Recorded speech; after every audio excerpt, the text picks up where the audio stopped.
stared at her in surprise and appreciation before a look of apprehension made a slow march across his face.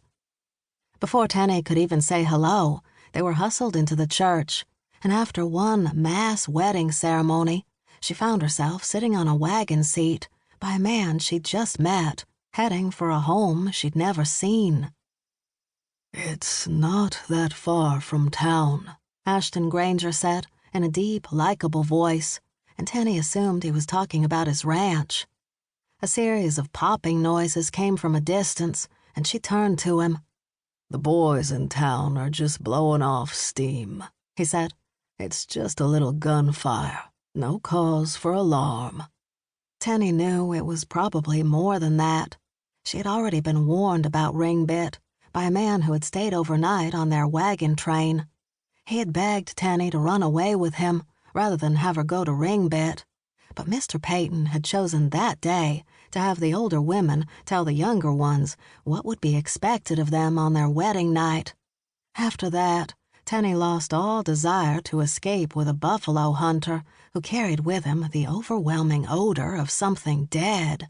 Better to take her chances in Ringbit, even though he had described it as a wild town, unsafe and unfit for women. Tennie stole short glances at her new husband. His skin was gray, and his breath came hard after every exertion.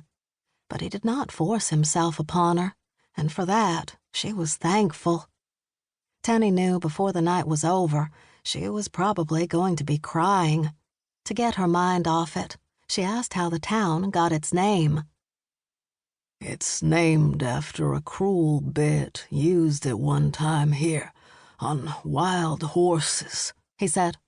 Tennie sighed, feeling fate had put a ring bit in her mouth. After that, she remained quiet. The first sight of his ranch gave the impression of something that had once been worked on with care, but of late had been neglected.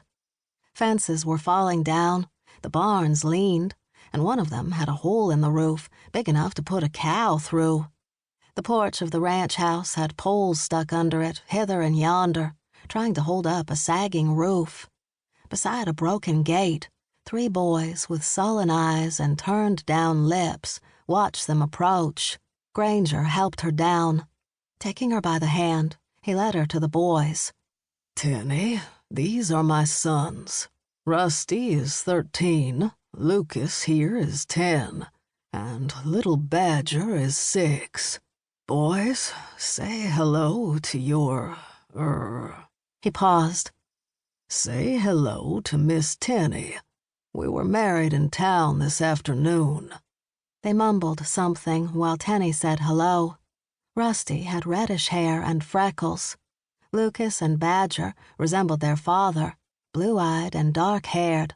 Rusty and Lucas looked as slender as spring grass, but Badger still carried baby fat with him. "We don't want her here," Badger said.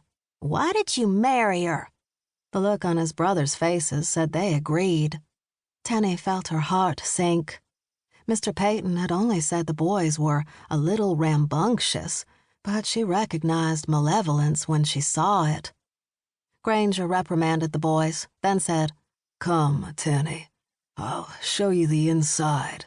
She followed him through the house. It told the same story the outside did, of something once cared for and let go.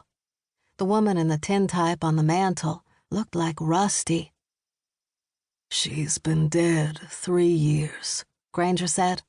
Tennie wished the woman had never died. Granger indicated a chair for her to sit in. Before sitting down, she gave the cushion a surreptitious shake. Not to her surprise, a small grass snake slithered away.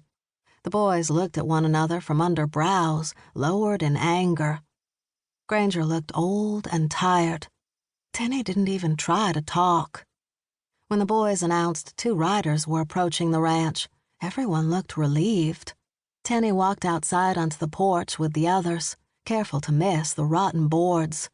One man on horseback and another driving a wagon stopped next to the gate.